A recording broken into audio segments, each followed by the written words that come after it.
ለቀላል ምጥ 6 ፍሬ ተምር። ጤና ይስጥልኝ ተከታታዮች፣ የዶክተር ዳዳ ነኝ።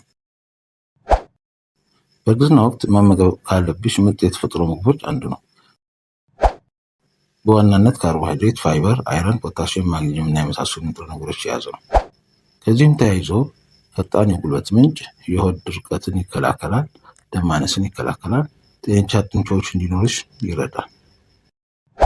ተጨማሪ ጥናቶች እንደሚያሳዩት በመጨረሻ 4 ወራት ማለት ከ36 ሳምንት እስከ 40 ሳምንት ባለው ውስጥ በቀን 6 ተምር መመገብ የማህፀን በር በይበልጥ እንዲለሰልስና እንዲሰፋ ይረዳል።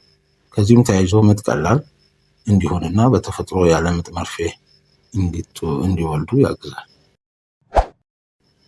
በእርግዝና ወቅት እስከ 8 ወራት በቀን 2 እስከ 4 ፍሬ ተምር፣ በመጨረሻ 4 ሳምንታት ደግሞ በቀን 6 ፍሬ ተምር ብትመገቢ ለአንቺ ሆድ ላለው እርግዝና ጤናና እድገት ጠቃሚ ነው።